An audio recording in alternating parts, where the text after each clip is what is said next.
10, 11, 12,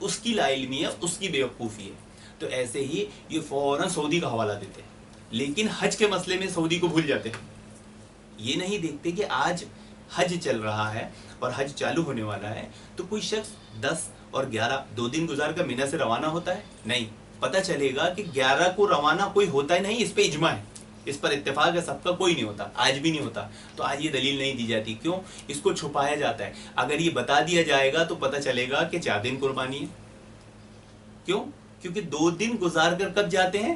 11 اور 12 کو لوگ جاتے ہیں, اور تاخیر والے 13 کو جاتے ہیں. تو ثابت ہوا کہ قرآن نے 4 دن قربانی بتایا. قرآن نے کتنے دن بتایا؟ 4 دن قربانی. اور قرآن میں جب 4 دن قربانی آ جائے تو کیا اللہ کے نبی صلی اللہ علیہ وسلم 3 دن قربانی بتائیں گے؟ کیا ایسا عقیدہ و ایمان ہمارا ہونا چاہیے؟ کیا صحابہ اکرام 3 دن قربانی بتائیں گے؟ کیا ایسا عقیدہ و ایمان ہمارا ہونا چاہیے؟ نہیں, ہرگز نہیں. ہمارا عقیدہ و ایمان تو یہ ہے کہ جب اللہ رب العالمین نے شروع سے دن وہی رکھا ہے, کچھ بدلاؤ نہیں کیا, تو اللہ کے نبی بھی 4 دن بتائیں گے, صحابہ اکرام بھی 4 دن بتائیں گے, ائمہ اکرام بھی 4 دن بتائیں گے, اور مسلمان بھی 4 دن مانیں گے. اور ہوا بھی ایسا ہی ہے کہ اللہ کے نبی صلی اللہ علیہ وسلم سے جو مرفوع حدیث ملتی ہے جبیر بن مطعم رضی اللہ عنہ والی, اس میں 4 دن قربانی کا ذکر ہے. اب یہ مولانا منیر جیسے لوگ اور یہ نام کے مفتی لوگ اس حدیث کو ضعیف ثابت کرنے پہ تلے رہتے ہیں. تو ہم اس بحث کو لمبا کرنا نہیں چاہتے. ہم ایک آسان سی دلیل دیتے ہیں جو ان کے گھر کی ہے. بولتے ہیں نا, گھر کو آگ لگ گئی گھر کے چراغ سے. مسند احمد میں یہی روایت ہے, لیکن یہ روایت منقطع ہے. اور اس روایت کے تعلق سے شعیب ارنوت, یہ مقلد مولانا منیر جیسے نام کے مفتی لوگ اکثر شعیب ارنوت کا نام بڑا زور شور سے اٹھاتے ہیں, کہتے ہیں کہ شعیب ارنوت بہت بڑے محدث ہیں, آج کے زمانے کے بہت بڑے عالم ہیں. تو شعیب ارنوت اس حدیث پہ کلام کرتے ہوئے کہتے ہیں کہ مختلف طرق سے آتے ہوئے یہ حدیث صحیح ہو جاتی ہے. اس کے طرق اتنے سارے ہیں کہ یہ حدیث صحیح ہے. اس بحث میں ہم نہیں جانا چاہتے کیونکہ بحث ایک بہت لمبی بڑھ جائے گی. تو پتہ چلا کہ احناف نے بھی آخرکار مان لیا کہ 4 دن قربانی کی حدیث رسول صحیح ہے. ویسے تو صحیح ہے, 4 دن تو ہے ہی, لیکن یہ دھوکہ کیا دیتے ہیں کہ نہ قرآن کی کسی آیت سے بتائیں گے 3 دن, نہ حدیث رسول سے 3 دن بتائیں گے, سیدھے جاتے ہیں عبداللہ ابن عمر کے قول کے, وہ بھی موطا امام مالک کے. ایک طرف تو یہ کہتے ہیں 4 امام برحق, لیکن ہم حنفی ہیں, لیکن یہاں مسئلے میں حنفی بن کی نہیں بلکہ مالکی بن جاتے ہیں, کیونکہ یہ مذہب تو امام مالک کا ہے, امام مالک کی کتاب میں لکھا ہے. جیسے لوگ حدیثوں میں بٹوارا کرتے ہیں, یہ امام شافعی کا مذہب ہے, امام مالک کا مذہب ہے, امام حنبل کا مذہب ہے, ہمارا مذہب ہے امام ابو حنیفہ کا. لیکن یہاں پر بٹوارا نہیں کرتے, کیونکہ بیچاروں کے پاس نہ تو قرآن کی کوئی آیت ہے نہ حدیث رسول ہے.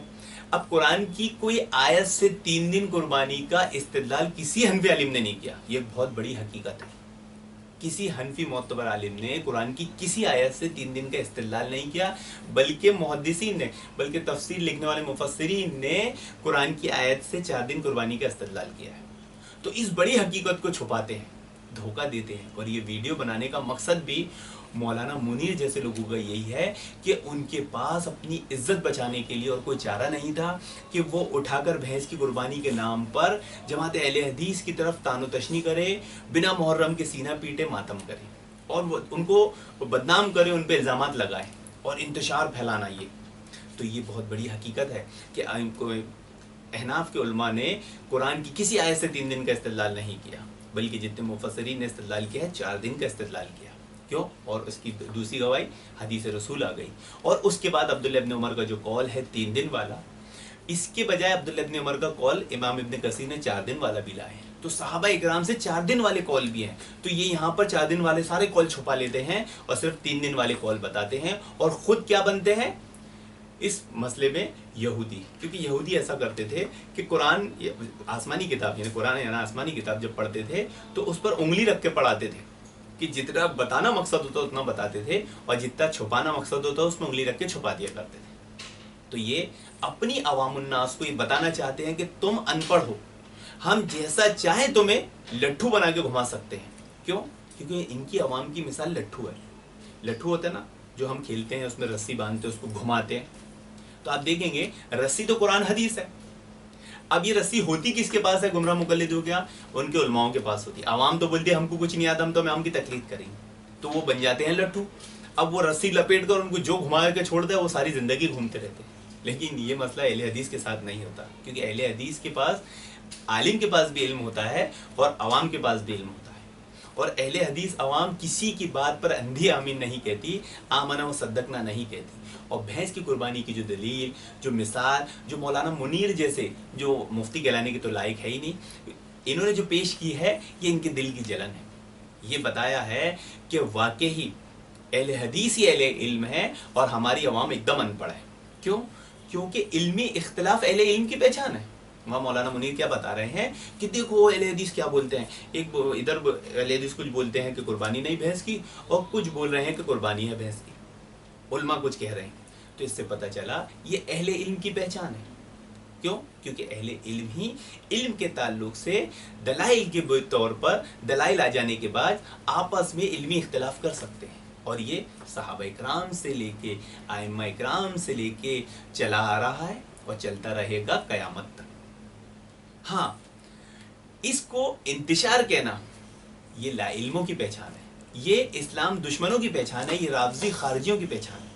بھلا بتائیں کہ صحابہ اکرام کے زمانے میں دلائل میں الفاظوں پر نصوص ایسے بہت ساری سینکڑوں مثالیں بن جائے گی, میں ان کو پیش کرنا نہیں چاہتا ورنہ ویڈیو بہت بڑا ہو جائے گا. تو اہل علم وہ ہوتے ہیں جو علمی اختلاف کرتے ہیں, اور مقلد کون ہوتے ہیں؟ ان کے پاس تو علم ہوتا ہی نہیں, وہ بیچارے صرف یہ دیکھ لیتے ہیں کہ ہمارے مولانا کیا بول رہے ہیں, آمنا صدقنا وہی کہہ دیتے اپنے مولانا کی بات پر. اب مولانا اہل علم کی بات کو انتشار بتا رہے اور وہ اسے مان رہے ہیں, اسے کہتے ہیں اندھی تقلید. کیوں؟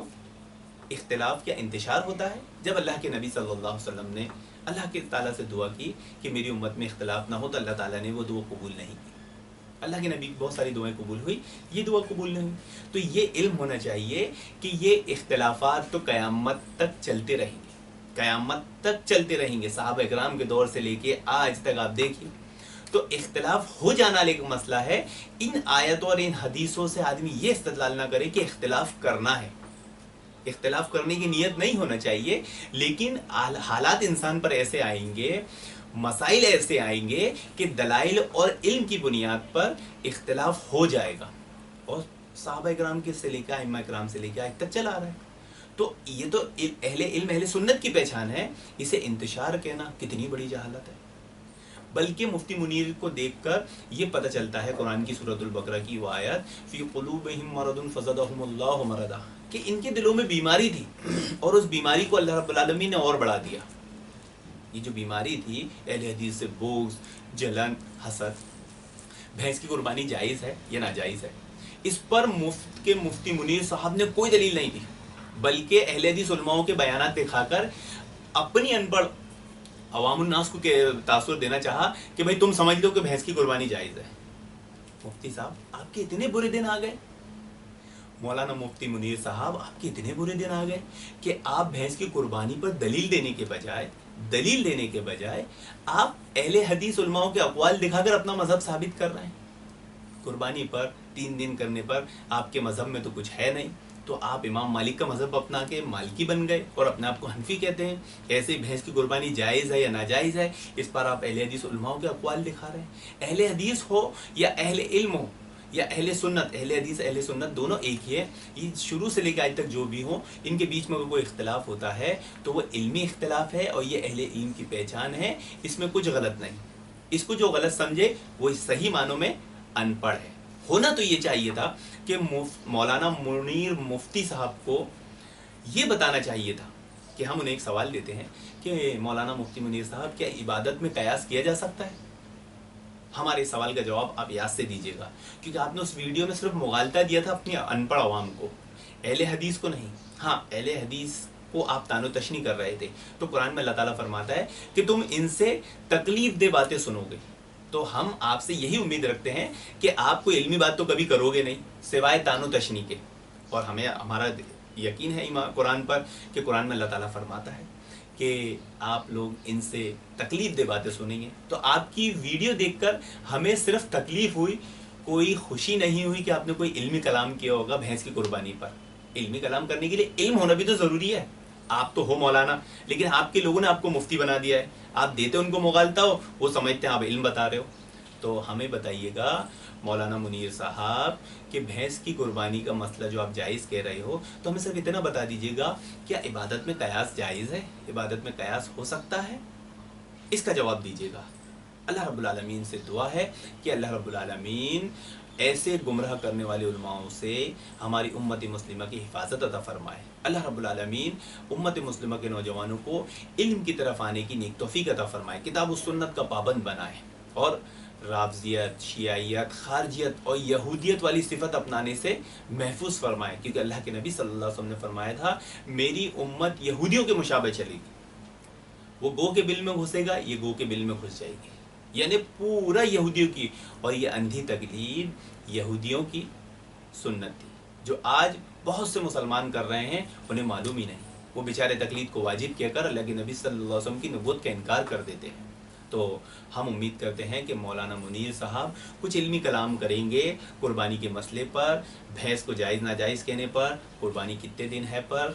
امید کرتے ہیں کہ شاید مولانا منیر ان تان و تشنی اور یہ دل کی جلن اور بھڑاس نکالنے کے بجائے، بھڑاس نکالنے کے بجائے ان کا مذہب ایسا ہے کہ ان کے مذہب میں کچھ بچتا ہی نہیں ہے، کچھ ہے بھی نہیں کہ یہ علم کے ذریعے، دلائل کے ذریعے ثابت کر سکے، تو بیچارے دل کی جلن بھڑاس نکال کر لوگوں کو مغالطہ دے کر اپنا مذہب ثابت کرتے ہیں۔ یعنی جہاں اہل علم غلطی کرتا ہے وہاں سے حنفیت شروع ہوتی ہے۔ اللہ رب العالمین سے دعا ہے کہ اللہ رب العالمین تمام مسلمانوں کو مغالطہ دینے والے علماؤں سے محفوظ رکھے، آمین یا رب العالمین۔